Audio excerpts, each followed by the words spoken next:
오늘의 큐티 말씀은 다니엘 7장 1절부터 14절입니다. 제목, 예적부터 항상 계시니.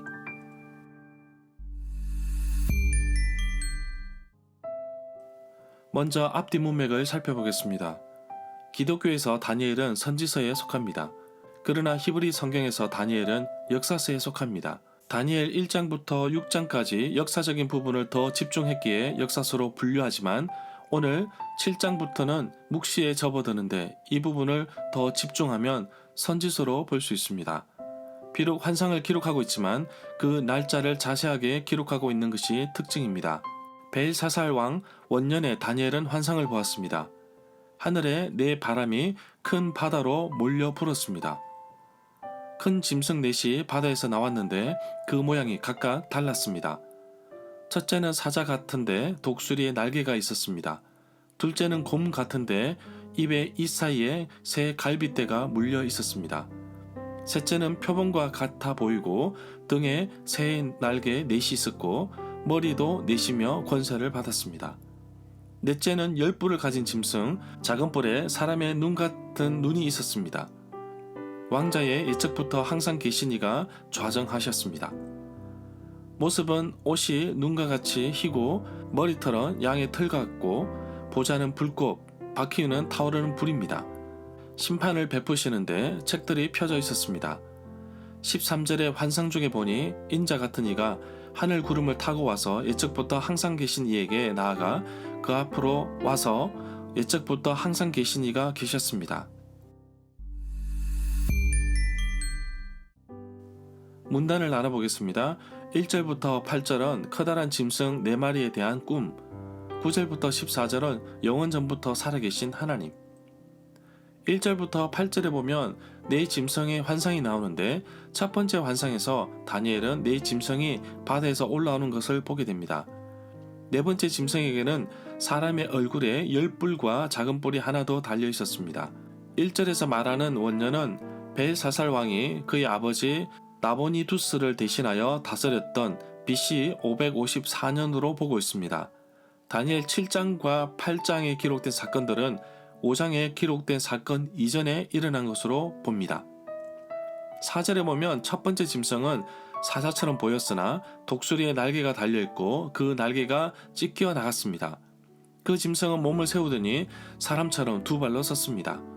이 구절에 첫째라는 말이 나오는데 첫째 짐승은 꿈속에서의 금머리와 일치하고 느부갓네살 왕과 동일시 된다고 할 수도 있습니다. 다른 곳에서는 바벨론과 그의 왕을 사자와 독수리로 상징화한다고 합니다. 관련되어 있는 성경 구절은 다니엘 2장 32절, 2장 38절, 예레미야 49장 19절 말씀입니다. 5절에 보면 두 번째 짐승은 마치 곰처럼 생겼는데 그 짐승의 몸은 한쪽으로만 치켜 올라갔습니다. 이빨 사이에는 갈빗대에 3대가 물려 있었습니다. 이 구절에 다른 짐승, 곧 둘째라는 말이 나오는데 둘째 짐승은 보통 메대 제국과 셋째 짐승은 바사 제국, 넷째 짐승은 그리스 제국과 일치시킨다고 할 수도 있습니다. 6절에 보면 그 후에 다른 짐승이 나타나는 것을 보았는데 이 짐승은 표범처럼 생겼고 등에는 새의 날개가 4개나 있었으며 머리도 4개였습니다. 7절에 보면 이 짐승은 다스릴 권세를 받았습니다. 그날 밤 환상 가운데 네 번째 짐승이 보였는데 무섭고 잔인하고 매우 강하게 생겼습니다. 이 짐승의 이빨은 쇠였습니다.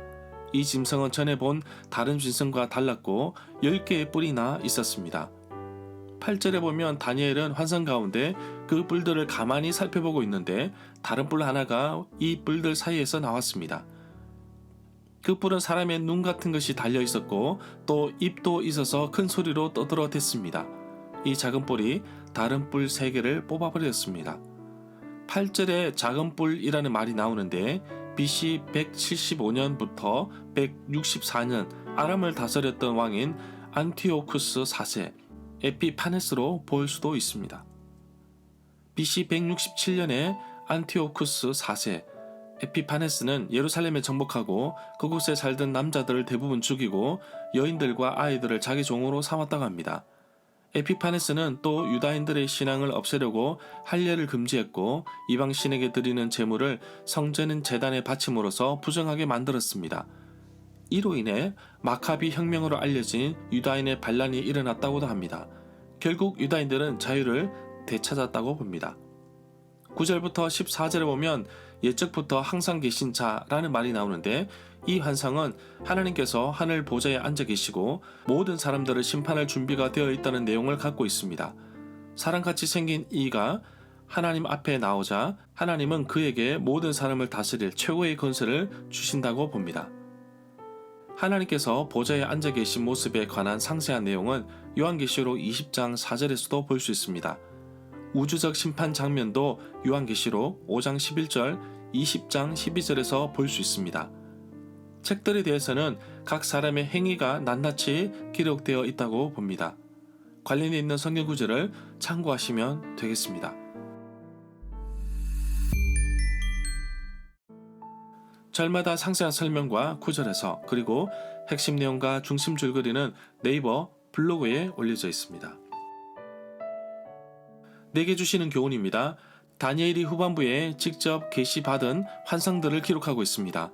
다니엘 1장부터 6장까지 역사적인 내용을 기록했다면 7장부터는 환상에 대한 이야기로 시작합니다. 오늘 말씀에 등장하는 4마리의 짐승이 어느 나라인가에 집중해서 살펴보기보다는 하나님을 거스리고 반역하는 인간의 권력의 최후의 모습과 모든 나라를 대체할 영원한 하나님의 나라에 더 초점을 두고 관찰하면 좋을 것 같습니다. 여기에서 한 가지 질문을 던져봅니다. 무시무시한 짐승의 속삭임에 넘어갈 것인가? 아니면 하나님을 신뢰할 것인가? 분명한 것은 나는 하나님의 자녀로서 하나님의 통치 아래에 살고 있다는 것입니다. 하나님께서 친히 나를 지켜주시고 보호해 주시며 살펴주신다는 것인데 나는 이것을 믿고 신뢰하며 나아갑니다. 오늘도 많은 일과 사역 가운데 모든 것이 지혜롭게 잘 해결되기를 원합니다. 전도 현장에서 꾸준히 사역하는 나의 삶에 영적인 공격과 영적인 싸움이 항상 일어납니다. 세상의 악한 세력들이 나를 공격해 오더라도 하나님을 믿고 신뢰하며 살아가기를 원합니다. 하나님은 언제나 역사를 주관하시고 통치하시는 분이십니다. 지난 역사 속에서 수많은 나라와 왕들이 있었지만 모두가 사라지고 없었습니다. 세상의 권력은 영원하지 않습니다. 오직 하나님 나라만 영원합니다. 하나님께서 세우신 나라와 백성들만이 영원하며 또한 영원한 왕이신 하나님을 기억합니다. 오늘 하루도 나의 삶을 이끄시고 지키시고 이끄심을 기억하기를 원합니다.